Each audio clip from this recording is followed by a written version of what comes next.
Hola, quiero hacer este video solamente con el propósito de hacer un comentario breve y conciso sobre lo que pasó ayer en El Salvador. El día de ayer en El Salvador se tomó posesión de la reelección de un cargo inconstitucional y que por mucho que lo adornen sigue siendo inconstitucional, aunque ellos hayan hecho los arreglos que correspondan para darle validez.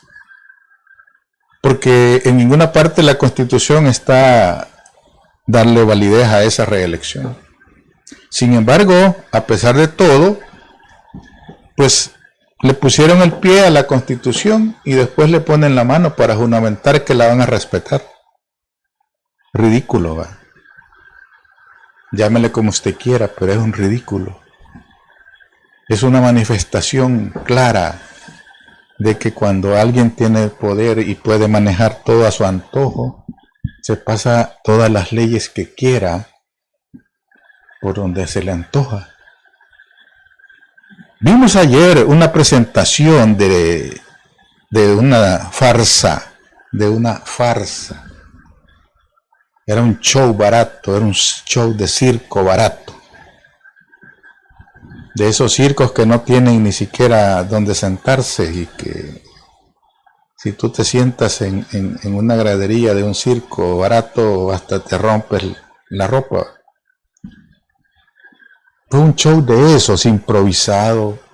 No prepararon ni siquiera la parte diplomática. Mal vestidos.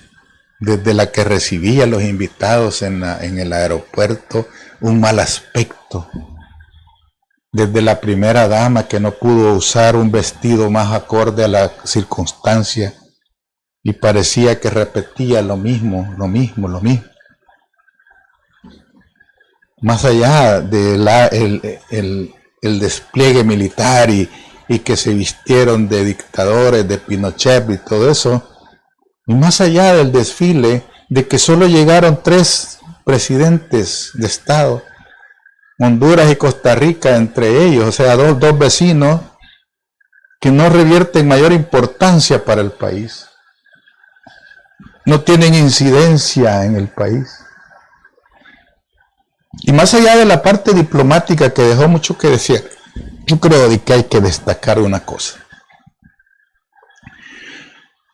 Cuando hay un mensaje a la nación en una toma de posesión, lo menos que puede esperar uno es que exista en ese mensaje un mensaje de unidad, un mensaje de esperanza, un mensaje que lleve esa visión de lo que puede ser. Pero se repitió la misma historia de hace 5 años. Van a traer medicina amarga, como que si la gente supiera que lo que viene es peor de lo que ya tuvieron durante 5 años. Y más allá de un discurso amenazante, más allá de un discurso de que aquí está la tropa y aquí están los aviones, si ustedes no me apoyan incondicionalmente, si ustedes ven a los enemigos, porque él ve enemigos por todas partes, porque él cree que todos los que no lo apoyan son sus enemigos, porque él cree que todos los que no le damos la validez y que no le aplaudimos somos enemigos de él. Por esos delirios que tiene de grandeza, ese complejo de superioridad, de que él es el rey y que todos le deben de seguir y que todos le deben de rendir pleitesía y que ellos son los que deciden y qué. Y todos los demás se tienen que agachar y obedecer. Porque ese es el estilo que tiene de gobernar un presidente autocrático, dictadorzuelo de quinta. No tiene un discurso que ofrezca una esperanza al pueblo, tiene un discurso de odio entre hermanos, tiene un discurso de que nosotros somos los buenos y ellos los malos y que todos los demás son mis enemigos porque no me apoyan. Cuando todos sabemos que el 37% lo eligió de la población nacional y de la población internacional En total, 37% nada más. Y por mucho que se llenen la boca diciendo que las apoya al 100%, como dijo en el discurso, que el 100% de presidentes del mundo la apoya, dice. Yo no sé en qué mundo paralelo vive este tipo, cuando solo vimos 3 presidentes en la toma de posición. Y él dice, los presidentes, el 100% me apoya. Dice. ¿En qué mundo vive este tipo? Es la pregunta que uno se hace.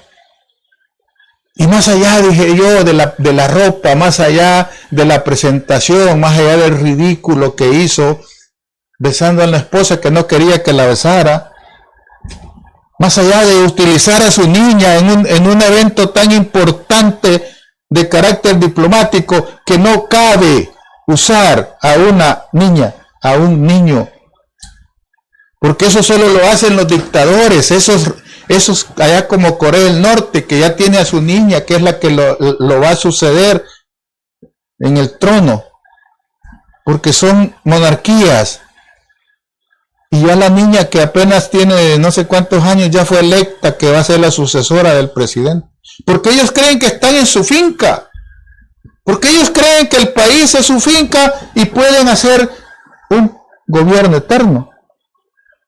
Pero se les olvida que viene una generación más pensante. Se les olvida que viene una generación en El Salvador que no va a soportar. A lo mejor la mayoría de la población salvadoreña puede pensar que como yo tengo miedo, pues la verdad que no me gustaría arriesgarlo, mi integridad. Pero ese miedo se va a vencer. Ese miedo se le va a quitar a la gente cuando entienda que la única forma de cambiar una situación que no le beneficia es quitando a quien le está haciendo el daño. Eso es como cuando a ti te duele una muela, cuando a usted le duele una muela, y con todo el dolor de su alma, se la tiene que quitar, porque el dolor que le está causando es peor que el dolor que le puede ocasionar que se la quiten. Y al final va a tener usted que tomar esa decisión. O me sigue doliendo a mí este gobierno, o lo quito. Eso va a llegar. Gobiernos grandes, gobiernos gigantescos se han derribado, y entre más alto sube alguien, más fácil cae y más duele. Pero volviendo al punto del discurso, un discurso plano, sin sentido, sin un contenido de fe ni esperanza, por el contrario, un discurso chocante en la ridiculez. Como decirle a la gente, juren incondicionalmente, juren en forma incondicional que van a defender todo. O sea, como que le está hablando a la tropa, ¿va? Como que le está hablando a los colonos de finca, ¿va? Que les dice, defiendan su trabajo porque ustedes de aquí comen. Ese es el estilo chocante y humillante de un discurso que lo único que debería haber hecho es tratar de hacer un discurso conciliador y de unión del pueblo, pero lo que hizo fue seguir sembrando cizaña. Todos los demás, los que no están conmigo, son mis enemigos, y como son enemigos míos, son enemigos de ustedes. Ese fue el discurso. No tiene contenido, no tiene nada que comentarse, porque no tuvo nada de relevante, no destacó nada porque no tiene nada que destacar. No puede hablar de que la economía está mejor que hace 5 años. No puede hablar que las expectativas de crecimiento también son buenas. No puede hablar de que no está súper endeudado. Y tampoco puede hablar de que toda la gente lo apoya, porque eso es mentira.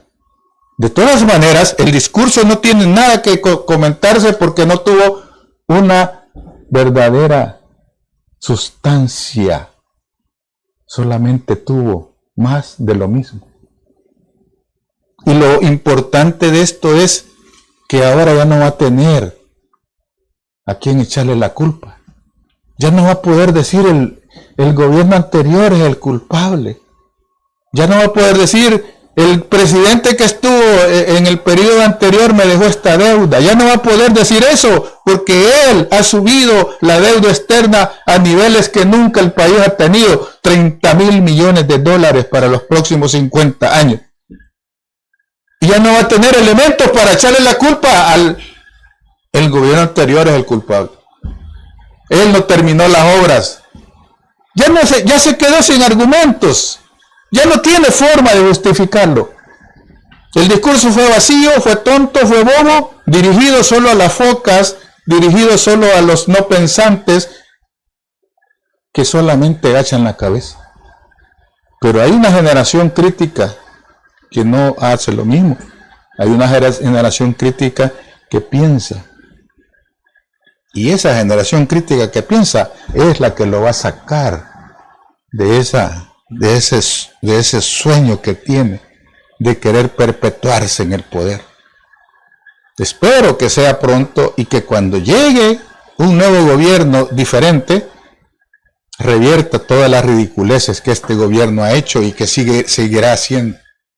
Antes de que sea demasiado tarde, antes de que haya la abolición de toda la Constitución y se instaure un sistema monárquico como es el sueño de él.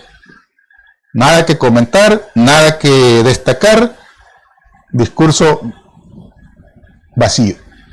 Gracias, buenas tardes.